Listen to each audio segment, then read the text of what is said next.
friggin' freezing. So, little 5K run today. Just gotta keep myself moving. Then we got some shoulder stability work, bit of core, and 30 minutes biking.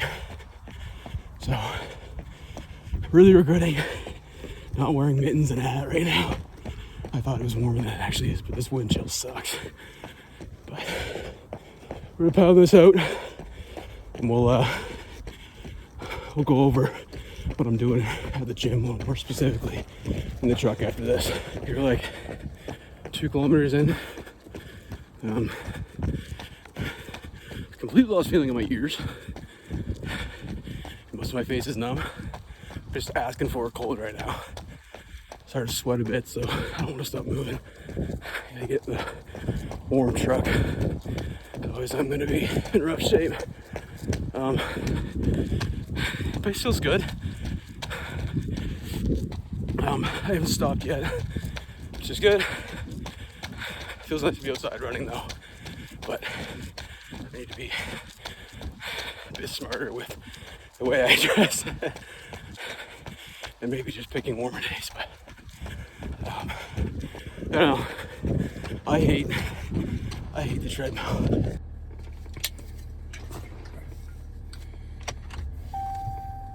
That was the 5K down. So, it felt good.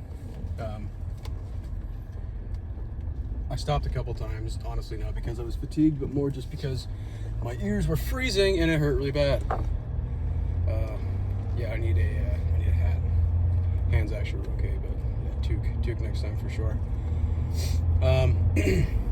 So 5 kilometer jog. It was pretty slow, but it wasn't that bad. It was better than I expected, to be honest. That was my first run outside in quite some time, so I felt good.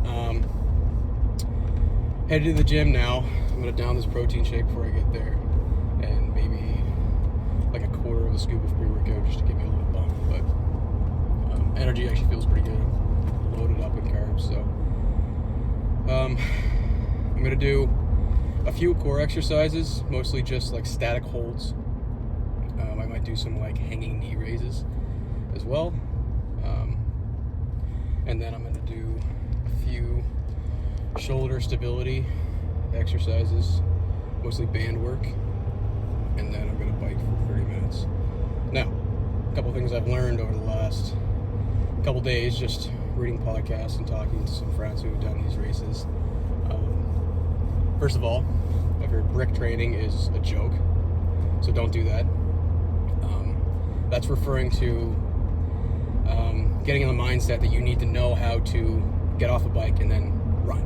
So everybody, they'll train, they'll bike for an hour and then they'll jump off and immediately go into running, and they'll train that. But to my understanding, it's a very unnecessary way to train, because running, that's your main cardio.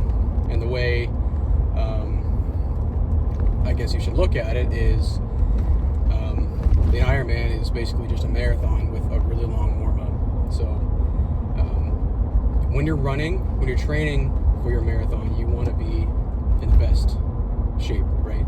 So you don't want to be fatigued from biking for an hour and a half, because then you're not able to train that properly. You're training your biking, but so don't brick train.